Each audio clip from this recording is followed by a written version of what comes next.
You can hear me, see me all good. We're good. I think so. You're not that loud. I don't know if for some reason, why my volume isn't. Oh, 'cause my volume's not up. How about that? Look at that. Technology, man. Guys like us have been around for a whole minute. It sucks. Yeah, yeah. I mean, it's good when it works, but when it doesn't, it just yeah. And it always makes me look really fucking incompetent because my technological, I guess, struggles always happen in front of a camera and an audience. So it just makes me seem even older than I already am. So It happens. It's the mortal decline. it is. Mr. Wednesday 13. Dude, thank you so much for hanging out. Stoked we could make this happen today as well. Yeah. Is it Wednesday there for you guys? Actually, Wednesday. Look at that. It's not the 13th, but I mean, No, hey, hey, but it's Wednesday. See, I get yeah, I get power on one day a week. yeah.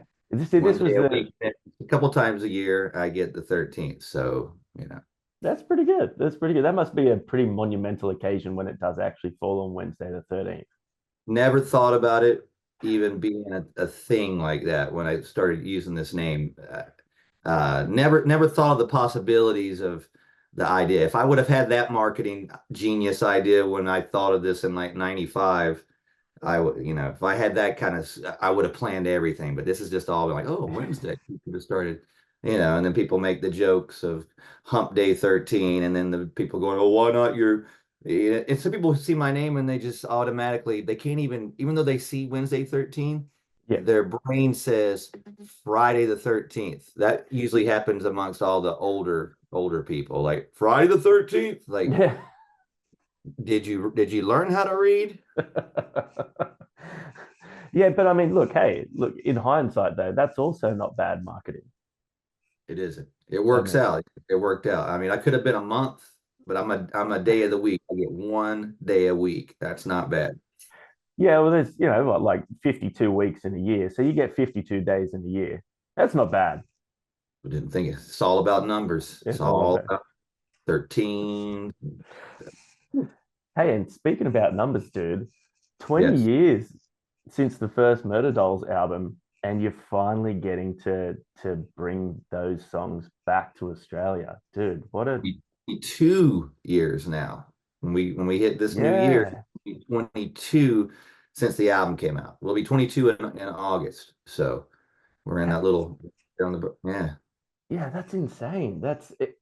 It really does show you how quickly time moves because man, I remember first hearing that stuff and I was only sort of 20, yeah, 20 years old myself and Hmm. just to think that like, now I'm gonna get to see those songs for the second time. I had seen you back in the day. Um, Okay. like it's so rad. And how does it feel for you getting out to play, those songs in countries so far away like Australia again, after so much This is, time? we just finished like a 6 week tour in the US and was able to go out and give a 6 week practice run, so to speak, of seeing how it worked. Because to be honest, like the US, even though it may have got Murder Dolls eventually, in the very beginning, it wasn't a big deal for us. We were still playing the same kind of small venues. It wasn't a big deal, but like it blew up in the UK, it blew up in Australia. It was a big deal. So, knowing that we're going to be in Australia next week, and I just remember just doing the Big Day Out festival and just seeing that reaction. There was a special bond with the audience. We didn't fit in on that bill, but the audience that came and saw us, just we realized we had an army there of people that, and it was just I don't know, it just, if you were there, you felt it. You knew it was an important thing. But I didn't even realize till recently because a journalist brought it up and said that said, yeah, this Murder Dolls never headlined in Australia. We only did the Big Day Out and the whatever, like Sidewave shows or Yeah, the side uh, waves. and Soundwave. So we weren't able to do a full set. So this will be the first time being able to play a full set of these songs from both albums. So I guess that makes it a little worth the wait, I guess. But yeah, man, it's great to see the reaction, because the reaction in the U.S. was unbelievable. So I can't imagine what it's going to be like next weekend there. So it's I'm excited. I don't really like flying, but knowing that these shows are going to be great, it makes up for the 14-hour flight there, and who knows how many flights in between all the shows and getting back home and us going straight into Europe. I don't even want to think about it. Yeah, I was going to ask because it's always a big sort of talking point for us with all the artists we talk to because, man, like, look, I don't want to talk this up, but Australia's fucking great, but It, it's yeah, so fucking far away, dude. We are so far away. it is, but it is the only place that I don't mind, even though the flight sucks, it's a long flight, it's worth it. Yeah, Every time it's worth it. And I posted some stuff on my Instagram yesterday. I was trying to collect all the flyers of how many times that we've been to Australia, and there's two I couldn't find. But there was like 10 or 11, or maybe it was 12. I lost count, but it's a lot of shows. We've been able to go so many times, and it's so exciting. So even though that flight sucks, the audience makes up for it. I can't say that about everywhere else. It is great in other places, but I think the reason Australia is great is that it reminds me of America, but not. It's the closest thing without, but it's not. It's such a different vibe, and we get to escape this winter, which I'm in Los Angeles, so we don't really have winter here. So, yeah, but it's such a, I don't know, it's just such a, it's a time warp, and it's worth it. The fans make it worth it, and I've been very fortunate to be able to come back almost every year for a long time now. yeah. That's so great, and like you touched on, escaping the winter there. It's the hottest time of the year where you're coming. Have you given yourself any downtime on this run to sort of enjoy the beach culture or Sort of, sightsee? sort of. I ordered. I have swim trunks. I am planning to possibly use one of the pools at the hotels. We get in a day before the tour starts, so we get in pretty early, so we kind of have a full day to sort of either sleep, or what I used to do back in the day, I would just come there and just start drinking and just not and just make it horrible on myself the entire time I was there. So this time, going in, I'm like, oh, I can use the pool, I can do this and use the gym. But we have one day prior to the tour starting, and then we have one day off, I believe, in Adelaide, a day off of the 5 days. So Yeah, I'm nice. gonna try to use that to my advantage, and do cool stuff. I'm an early morning person now. I don't know what time it is there for you, but like it's noon here in Los Angeles. I've been up since 6 a.m. Oh wow, I've walked 10 miles this morning. I get up, I do that every morning. I do 10 damn. miles before noon every morning. I walk on my treadmill, or I just walk in a circle and do emails on my phone, or I go to the gym. It's a combination of both. But so I try to go into these tours with that same mindset. I usually go to bed after the shows. I try to, and if the jet lag isn't too bad, but I'm an early riser. I like to get up and do stuff. So I'm gonna try to do as much as I possibly can, but our schedule's super tight. I Yeah, saw it's like lobby calls at 6:30 in the morning to take flights, because um but because yeah, everywhere's so fucking far apart here. yeah, all in the name of rock and roll. We'll survive. Yeah, that's it, man. I also noticed that you're going to Perth as well, Mhm. which like the Western Australians are going to be so stoked, man. And I think that's really cool of you because they do miss out on a lot of tours over there. Every time we get a big festival happen in Australia, it's always just the East Coast run. You get your Brisbane, Sydney, and your Melbourne, Yeah. and that's about it. So that good career move there, man. They're going to eat Yeah, that shit. I always ask about Perth, because I've been fortunate enough to play there, and they are rabid. They're excited. Australia's always great, but their intensity, I guess, because they don't get the bands, you Mm. know. So every time I'm like, can we go to Perth? Can we go to Perth? And finally, on this run, it's you know, we got it, and the show's close to being sold out. So it's this is just there's so much good stuff. Other than the long flight, everything else on this tour is golden. Absolutely. And like, correct me if I'm wrong, but there's a couple of the original Murderdolls guys that are with you at the moment playing in the band. Yeah, yeah. Roman and Jack have been in my band since 2011 when I started doing this after Murder Dolls the first time. But they were in Murder Dolls on the touring lineup of the last record, and we did the Soundwave Festival, so they're no strangers to Australia, and they've been every time we've been as well. And yeah, so it's exciting, you know. Now I get to share the memories of the music Yeah. with the fans. I get to share it with my buddies too.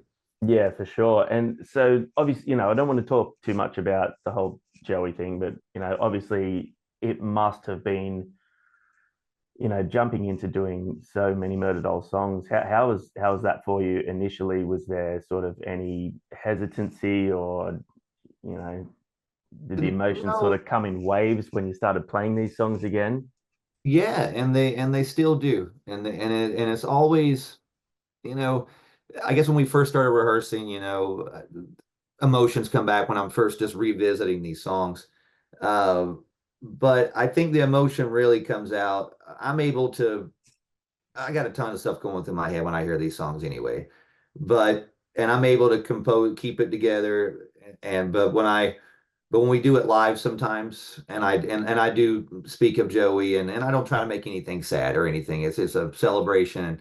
But there is a part in the show where I talk about him, and I see people reacting to it, and that's when it Yeah. gets it gets a little tough. That's why it's always good to have a hat. You can kind of pull it down a little bit on it. But Just keep the shades on, just see a single yeah, solitary tear just run. yeah. But no, I mean, it's such a cool thing. It's such a great reaction to see how many fans are still there that were there in the beginning, like you said, that when you first heard it, and now these fans have brought their kids, and their Yeah. kids are as excited as they were. It's the weirdest thing. Like we came out the first couple shows on this last tour, I didn't know what to expect, Mm. and the front row is kids. And I'm like, what's happening here? And I look, and then their parents are behind them and they're smiling. And I'm like, you had to listen to my music probably your whole life. Every So car you have trip, one yeah. choice: either love it or rebel against it. And you're here. So such a I never ever thought of that part of the show. I didn't think about the Mm. younger generation. So I got had all these kids writing me on my social media messages going, please make your show all ages. And I'm like I could do that anyway. Yeah. I'm like, who are these people writing? Is it one kid? And I realized after the tour, I'm like, oh, we have a young fan base again. So it's a good thing, man. It's like they're going to give us another 22 years, hopefully. So this has just been a fun thing to go out and do, and you know, really just see how it's come full Full circle for circle. yeah. Yeah, for sure. Yeah, that's unreal. And you're 100% right about the kids thing, man, because I'm guilty of like ramming my music down my kids' throats since the day they were born as well. What you And do. yeah, you have to. And recently we went and saw Kiss on their final show, because that's my little girl's favorite band of all time, man. Like, just adores Kiss. Alice Yeah, Cooper. It was the first band she ever saw live. you go. And you go and you see these bands, and you ask yourself how a band like Kiss, can last so long and keep staying relevant. And there's three generations in that crowd, man. Yeah, It's yeah. fucking wild. You And know, it's I heard somebody recently say that they don't think Kiss could still carry on with these Avatar, whatever your opinion is on that, you know, regardless, going, I don't think the musical will last or something. And I'm like, I think you're wrong. I think that music is timeless. It may be goofy to some people, but it's first it's the image that brings you in of Kiss, mm, and and then those songs. It's like no matter what, I am still listening to Kiss the exact way I've been listening to them my whole life. Every night before we go on stage, the 2 hours before when we get dressed, it's Kiss, Twisted Sister, Wasp, and Alice Cooper. Boom, on Fuck repeat. yeah. And we're watching videos of it too. And we go on stage and we just mimic us pretending like we were standing in the mirror. That's what I told my band guys. They were like, I was like, hey, you guys move around. You should pretend like you're in Kiss you're on stage. And one night they did it to be goofy. And everybody was like, oh man, you guys look cool on stage. Have some cool moves you're doing. I'm like, so Kiss still inspiring us, still motivating us, but they're going to live on way past us, and I think they're the greatest rock and roll spectacle of all time. They created the rock show and they went out with Yeah. it's great. Yeah, you're 100% right. I think that, for me, they were the first band that showed me that a band is much more than music and can be more than music, Yeah. merchandising, TV, Oh, fucking all of yeah. it, especially when you've And got then it proved everybody wrong when they were like, oh, Kiss is they don't know how to play. They're blah, blah, blah. And then they did the unplugged thing. They're like, whoa, they can play and they yeah, can. And it was great. I could talk yeah. about Kiss all day, but let's talk about me. Let's talk about you. Yeah. So now, obviously, coming out playing the Murderdolls tracks is fucking so cool. Do you get to put any of your own stuff in there? Because you've dropped quite a few albums. And Yeah. also, another thing I want to point out is that most people, as they get on in their career, they sort of mellow out a little bit. You get fucking heavier and heavier and heavier. I just I don't know. It's just it's in my blood. It's what I do. I love making music, and I don't look at it as a chore. I love to create, and I love to outdo myself. Every record, I want to make it better than the last in my mind, and I don't know. I never get settled with stuff, and just it's I don't know. This is fun for me. So thank you. I try to make my records, and I'm already demoing and working on number 10 will be the next one. So Oh, but to answer your question, we I could put Wednesday 13 songs into the set list, but I've made this strictly Murder Doll set. It's for the Australia tour planned right now. It's 20 Murder Doll songs. I think it's 13 from the first album and the rest from Women and Children last. And then you've damn. got stories sprinkled in there, a drum solo, and a lot of fun. And you get the and I am bringing the middle finger umbrella in case anybody. Ah, very good. Yes. Iconic, iconic, very good. Yeah. So what's the, like that's a big set, man. And obviously you've been doing this a long time. You've already mentioned how you keep yourself fit. What about the post-show ritual now? Is it sort of like a quiet glass of wine and bed, or Uh, do we still party? no, I can't do that anymore. I'm I guess I could if I wanted to, but I've did enough of that for a couple of lifetimes of me. But after the show, I mean, and it's different in every country. In Australia, there really is not much time. Like after the shows, Yeah, we're usually so exhausted and the jet lag kicks in. After that first show, maybe by the second show, we're just praying to get to the hotel to get some sleep in yeah. between because we only have a few hours because we're up at, I think the latest lobby call we have is 9 a.m. I looked at their book. I saw one was at 4:30. I think Oh, the Perth flight, we got to be up at 4:30. And where show said our show is over at 11. So you know what I'm saying? That, damn. yeah. So It's not a great window, is it? Doesn't leave much time. So even if I wanted to, and in the past, trust me, I have, and it's been we've just coasted on fumes. So in countries, it's a little different. But when I'm like, so in the U.S., after the shows, sometimes I still have VIPs and meet and greets I have to do after the show. So I still walk off stage, and I still kind of in my stage get up for another hour. Sometimes if I'm not, usually I take a shower and usually have my last meal of the night, and then I chill out for about an hour and go to sleep. So I'm usually asleep before we even move or everyone's even in bed or anything. So, like I said, I'm up pretty early. I like to be up early before everybody. It's just something I have to do. I get that little quiet time. Even on tour, I can still find in those wee morning hours because that's not the rock and roll hours. I can find a little bit of peace in there. So I don't know. I guess these days I'm wanting to remember a little more. Oh You yeah, know, for sure. instead of relying on stories to go, hey, what did I do a couple of years ago? Tell me again what I did, please. Yeah. Well, I mean, look, hey, at least everybody films everything now, so you'll definitely have a way to remember things. And that's another thing I wanted to, Fortunately, yes, I've yeah, seen some of these memories. I'm just like, oh, whoa, yeah. but So, that's another thing I wanted to touch on. Obviously, like since the first Murderdolls album came out to now, the whole landscape for consuming music and promoting music has just changed so differently. Like this whole channel was born, because my partner and I, like he like we always used to go to gigs together, and mhm. I used to play gigs, and we couldn't do that through COVID time. So like, dude, what the fuck are we going to do? Let's start one of these reaction channels. Before you Right. know it, this is what we do, and live music is what we do, and all that sort of stuff. And it is interesting to see how bands who have been around for so long approach this new world of social media and reaction channels and self promotion. Yeah.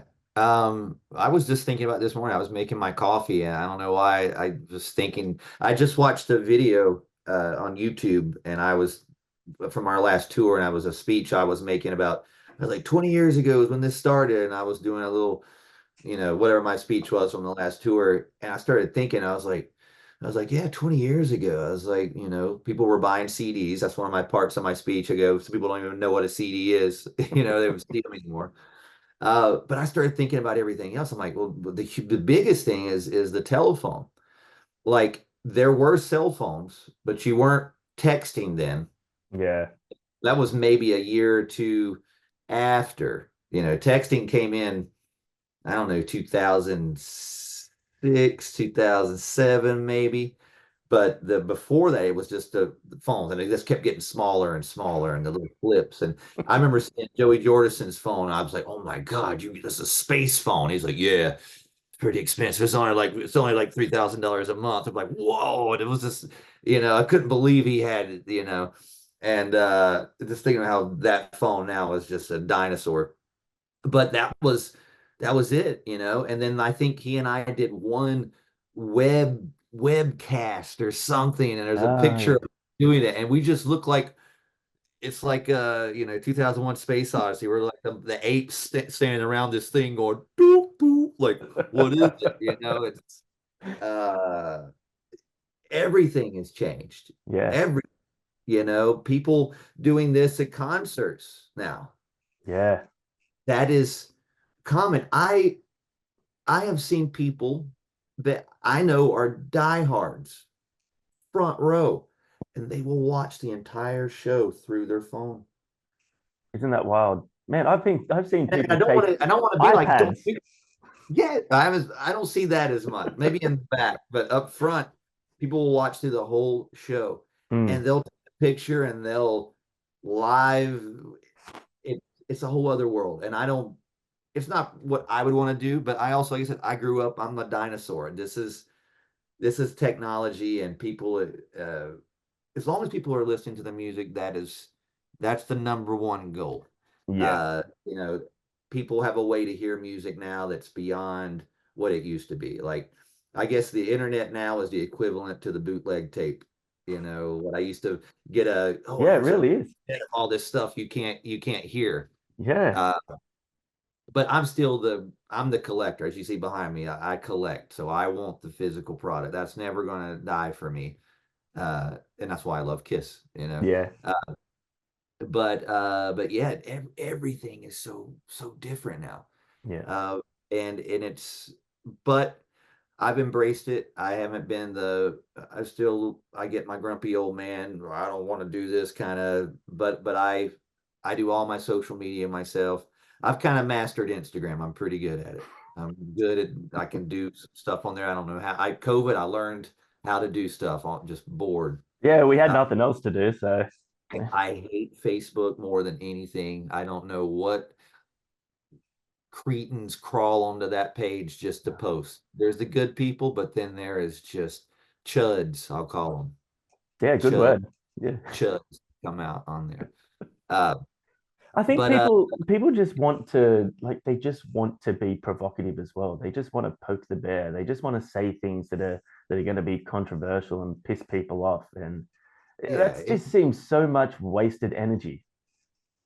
yeah, and it's I don't know. When I first started doing music and stuff, I wanted to.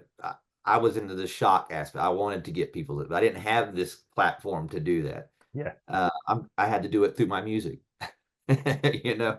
So yeah, it's you gotta take the good with the bad with it. It's not going to go away, so you're going to have to embrace it. But it has killed a lot of things. It has killed a lot of fun for records and for the people that like me that really make an album cover and make the layout that really give a fuck about to the last page of what it looks like. Mm. People don't even see the artwork of these records. They literally just listen to it and go, "Man, I love that record. Have you ever seen the artwork?"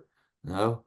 Yeah. Dude, that Fuck it. used to be one of my favorite things was getting a CD or a vinyl and opening up and reading the So liner notes and seeing the so artwork. that part of it's died, and then I was watching.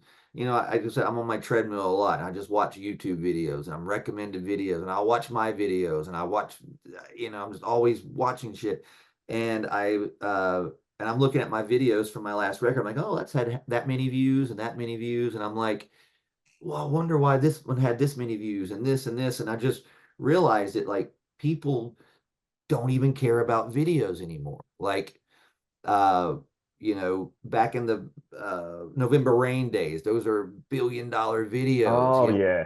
Cared about videos. And I think a lot of musicians, when they get that chance to make a video, whether they got a $2,000 budget or whatever, they go into it thinking they're going to make their November Rain video and they hope everybody watches it and they put all this work into it and they put it out and then nobody watches it. And then you look over I have this list of just numerous videos and I'm like, no one's really even watched these videos. The funny thing is, and I think since COVID, it's starting to actually turn around. And since the birth of things like reaction channels became so big, um, it's Right. become such a way for people to find music. And now, like you said, with how big YouTube is, man, it's the biggest media server on the planet. And people want to sit down and just watch YouTube videos. The funny thing for us is that a lot of people will watch our reaction videos of a music video, but they still don't go and watch the actual music video. There you go. Yeah. So I don't know. It's a weird world. I just try to navigate through it, and I'm lucky that I'm still able to do that, and I was able to make music that's been timeless, that didn't have a shelf life on it, that couldn't last this long. So yeah. it's great, and I got a whole year of dates coming up all around the world doing this. So I'm excited, and this is like I said, this Australia gets our first out of the U.S. tour, our first tour of the year. With so other than this, the heat and that flight, I'm ready to go. But I bought the highest sunblock I can get. Nice. Uh, I've got a new black bat goth bathing suit. Oh I'm ready for it. man, my girlfriend would absolutely love that. She's the same. She's the the she's And the goth girl that's now living in beach culture and I've learned your lingo. I'm bringing my sunnies, right? sunnies. Very good. My thongs. Oh, well done. Yeah. See? I learned this Yeah. because I was selling thongs, and someone goes, "You're selling thongs?" I went, "No, no, no, I don't sell those yet." And they went, "Yeah, you do." And then I realized thongs What are they were what we talking. call flip-flops Flip-flops, here, yeah. sandals or so yeah. Yeah, two vastly different products for sure. They Yeah. both sell well though, man. They both sell real well. Yeah. Yes, yeah. Now, I want to quickly touch on that enormous collection. Like you said, you're a collector. Yes. I'm a collector as well. Mhm. Um, I love stuff. I love things. I love memorabilia. Yeah. What's your prize piece of collectible that you've got? I'm trying to look at this behind me without turning around and looking. This what's in this. I have stuff scattered through my whole house. This is Is I it try to just think. what sort Yeah. of like things do you go for? Because I've got a mix of, horror, Marvel, Star Wars, Kiss. Basically my childhood. So it's everything from, you can see behind me, it's horror movies, it's Leatherface, but it's also, I've got some of the Super Friends from the Super Friends TV show, Yeah. lunch boxes, a lot of TV. I'm a big TV memorabilia fan as well. So this room is just, my OCD won't let me mix everything. So plus, I have a giant collection of Masters of the Universe and GI Joe from Oh, and I have an entire room dedicated just to those two things. That's twice the size of this room, but it's all nothing but GI Joe, He-Man. no It's way. it's pretty majestic when you walk in. It was something I've said this for years. I told the guys in my band, I was like, one day I'm gonna have a room that's just all He-Man and GI Joe set up the way I wanted it as a kid, and I can just walk in and shut the door and just have my Zen moment, and I made that room. So that's a whole other room in there.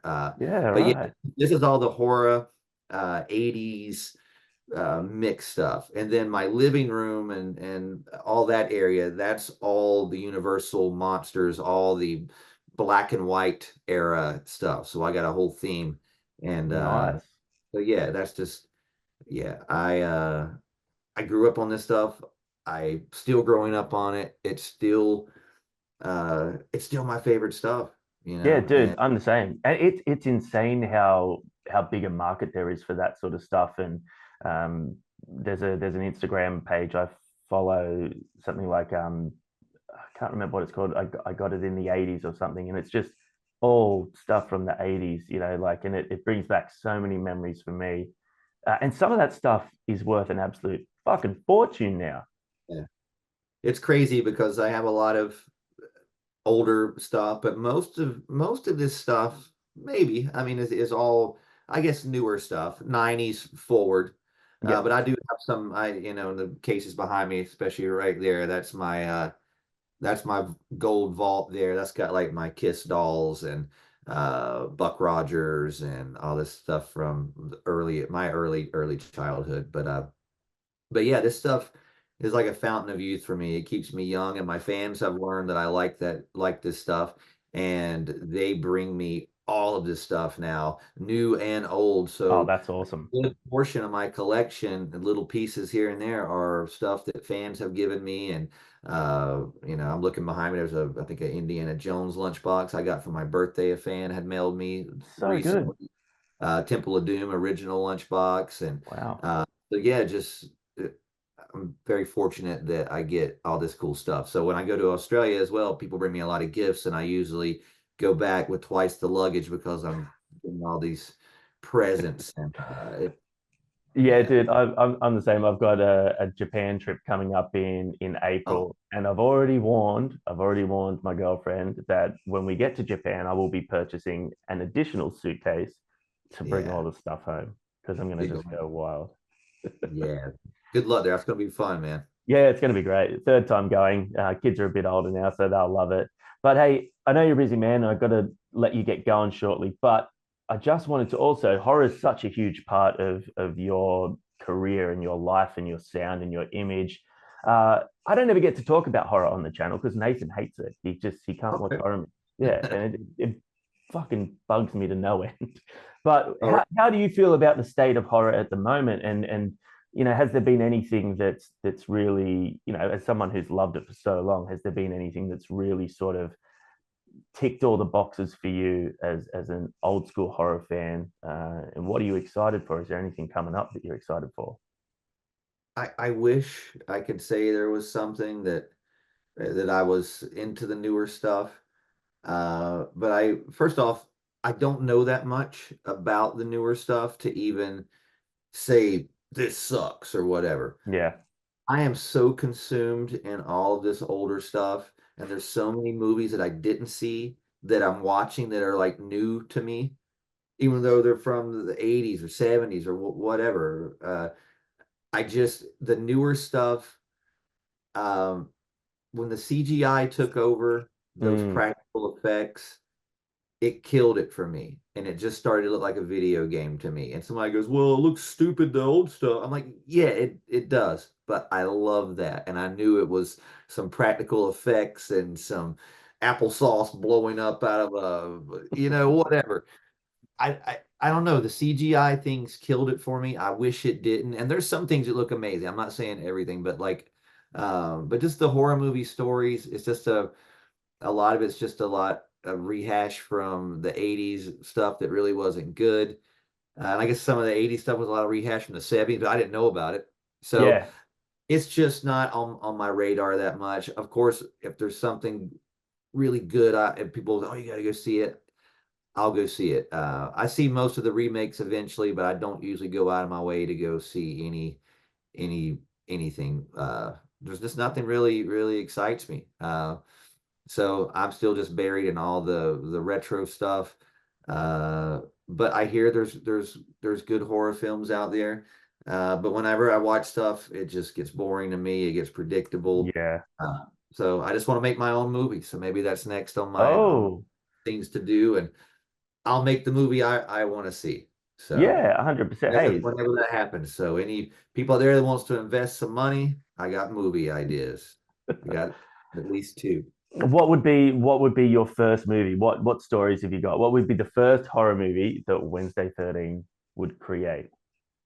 Well, I like to prey on people's emotions and do and things that make people just go, ugh. Like when I see there's certain movies, I don't I'm trying to think right off, but there's certain movies that I grew up with that kind of there's certain scenes you go, oh man, I can't watch that. Oh, that freaks me out. Or just Yeah.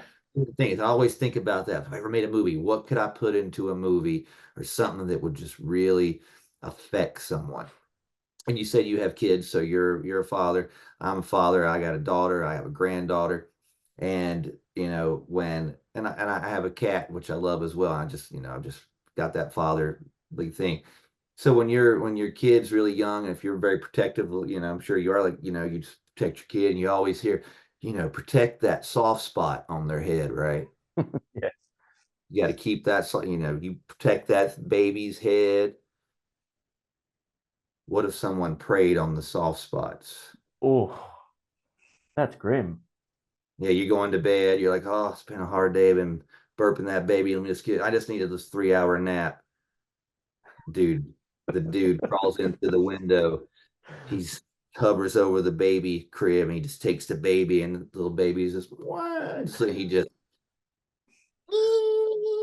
pushes his little head in and then he just absorbs their soul like Oh, yeah. then Now like it's and then people just wake up and they just got this deflated baby. oh, yeah. It just looks Now, like you can make that. someone You can someone's make drank the juice out of a juice box and it's that exactly. Yeah, like you push a little Barbie doll's face in, it won't come back out. Like you can make it goofy, Toxic Avenger Yep, style, yep. or you can make it dramatic, Exorcist style, and really prey on it. I feel like I would take it Toxic Avenger, but Yeah, I'm here for it. that's an I'm here for idea it. that no one's really focused on the soft spot, right? Well, yeah, I You think know that, and that would affect you. Like you'd be like, oh man, someone touched me. If you're a parent, it's going to get you. And most people, yeah, any parent knows as soon as you touch that soft spot, it's like, oh god. Ugh. just imagine a guy that does it, and maybe the reason he does it is because his soft spot's pushed in. So maybe he wears a bag on his head, and at the end, you reveals his head's pushed in. And he's the deflated juice box. See, Mate, I'm in. Hollywood hit me up. I'm down the street. I'm in. I'm throwing money at this project. Soft spot, and the tagline: Everybody has a soft spot. Oh, god damn. You watch Rob Zombie's Oh, gonna brought to you watch by this. Coke. Rob Zombie's gonna watch this and steal your idea now. Hey, hit me up, Rob. I'm down the street.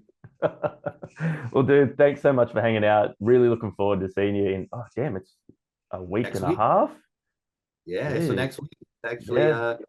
we leave a week from today, and then we travel through time. So Hmm. we leave on a Tuesday, but arrive on, or leave on a, yeah, and arrive on a Thursday, I believe. I'm not Yeah. sure. There's, we skip a day. I'm Yeah. gonna, yeah. Yeah. So Well, but the cool thing is you get that day back on the way home. I do. Yeah. So Yeah. it's not all bad news. I get one more extra day of jet lag. Love that. Perfect. Love Yeah. that. Well, man, thank you so much for hanging out. Really looking forward to seeing these shows. We'll be there in Sydney. Um, yeah, man, best of luck with it. Thanks for hanging out and keep rocking. Watch it. Watch your soft spot. That's the tagline. Thanks, All man. right. Take All right, care. dude. Later. Peace. Bye bye.